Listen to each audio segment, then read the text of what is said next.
They're actually waiting for their health to improve to feel gratitude. Right.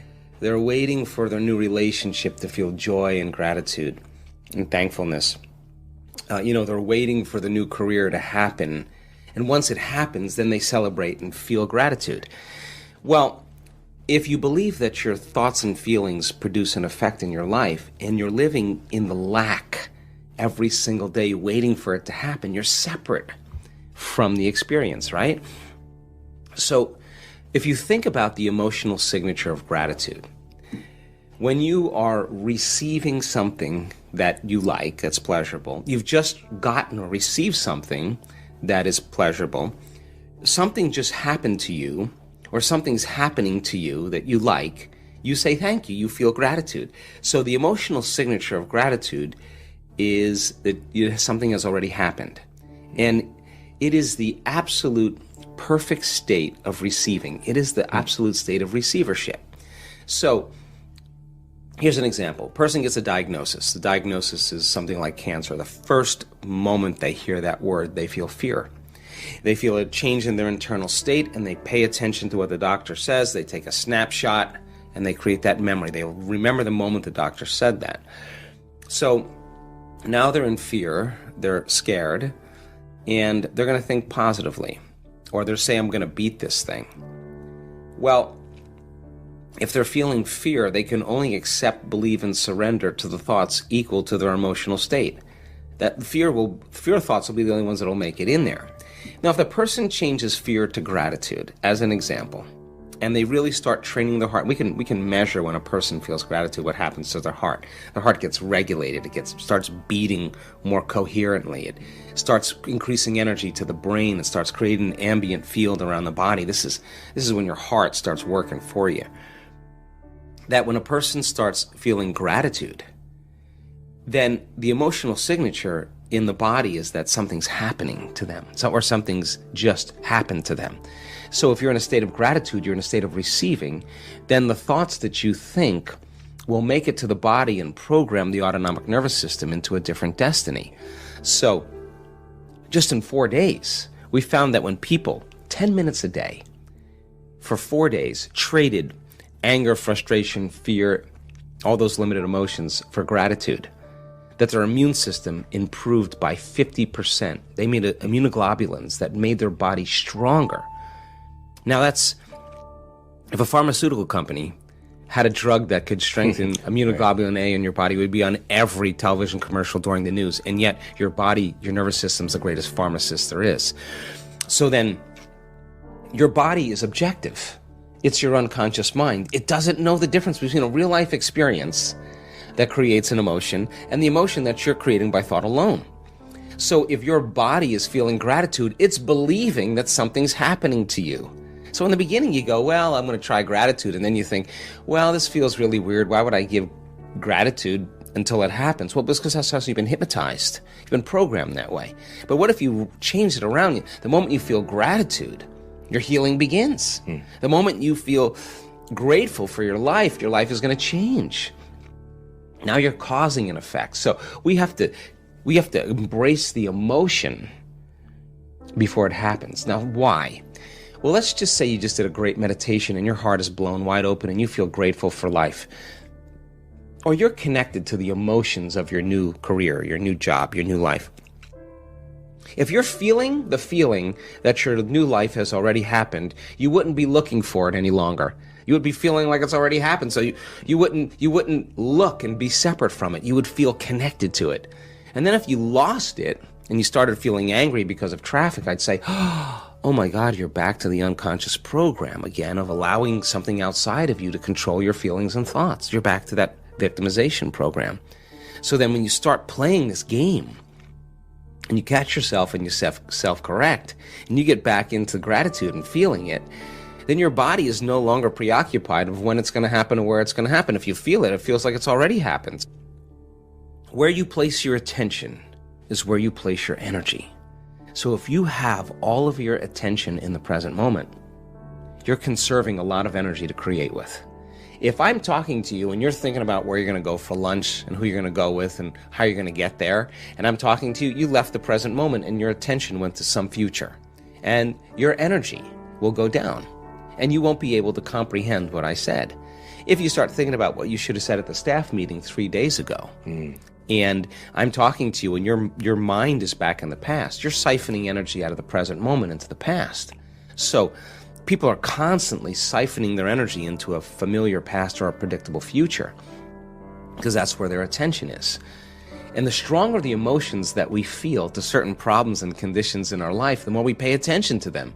So we give our power away to our ex, we give our power away to that big problem, and that's creative energy that we should be able to use to create a new future.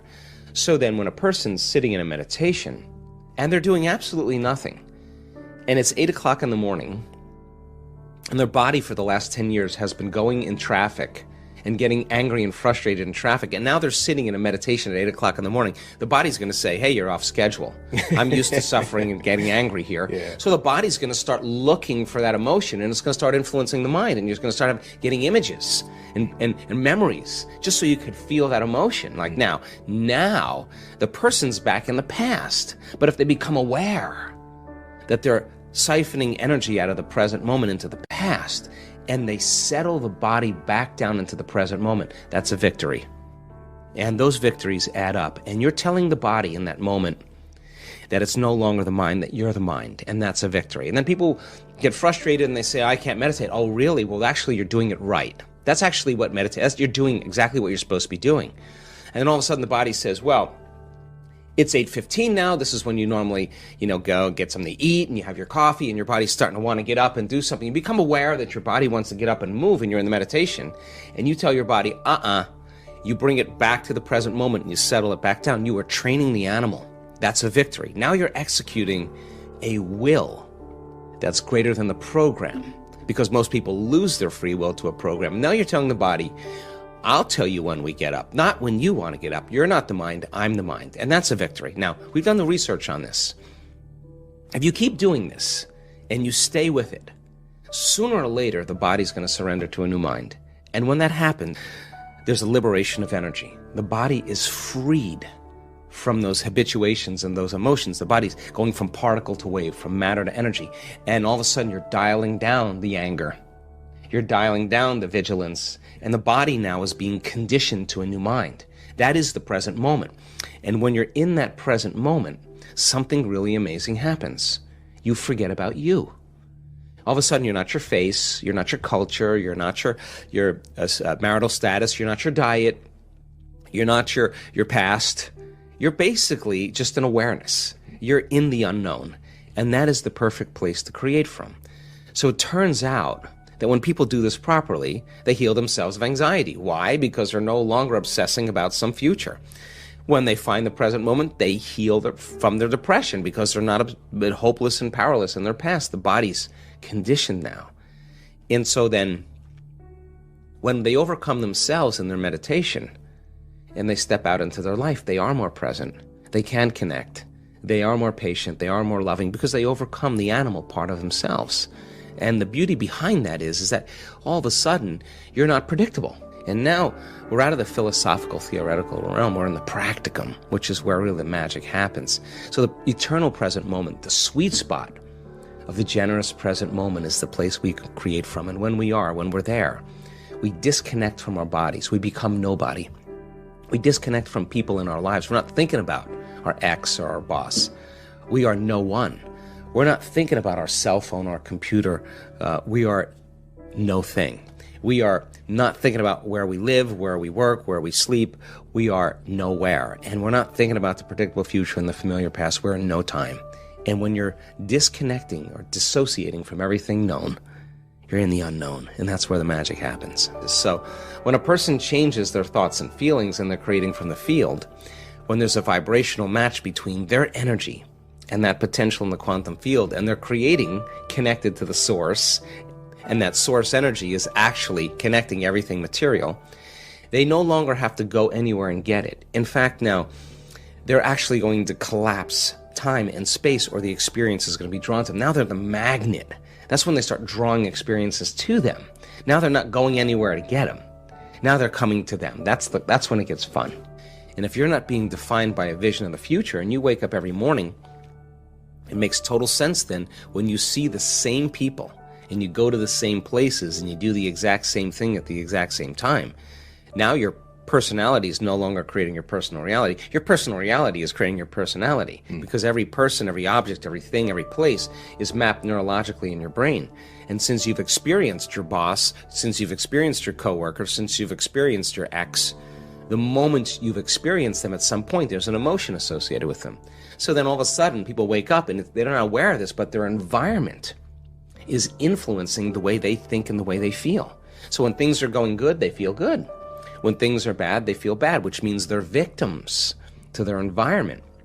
Why are you unhappy? Well, this person made me unhappy, which means unconsciously, that person is actually controlling the way I feel and the way I think. Now I'm a victim to that circumstance. So to change then is to be greater than that environment. So then you would have to reprogram the way you'd think and the way you'd feel to no longer return back to the same state of being. Now that's the mastery, because it isn't just having a great meditation and then getting on the freeway and flipping everybody off or judging your coworker. Right. You just return back to the old self. You got to be able to maintain that modified state of mind and body your entire day. And if you can, get ready, because weird things are going to happen in your life.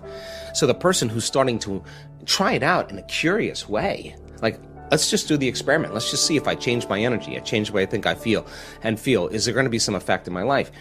When they start seeing that, they're no longer like, oh, I got to go create my life today. They're actually excited to do it because they don't want the magic to end. They want to keep it going. Now, that's when it gets kind of cool, because this is when you start believing in yourself. And when you believe in yourself, you believe in possibilities, right? When you believe in possibilities, you got to believe in yourself. When you stop believing in possibilities, you can't believe in yourself. So people are waking up and going, wow, it doesn't matter your skin color, it doesn't matter how rich you are, it doesn't matter how healthy you are, it doesn't matter how young you are, how old you are, how in shape, out of shape. Not even if you've ever meditated before. It doesn't even matter. It's a formula. And you don't need 40 years of dedication to meditation to get it. You just got to understand the formula. And like playing ping pong or hitting a golf ball or dancing the salsa, you're going to figure it out sooner or later, and it's going to get easier and it's going to get fun. That's what we want for people.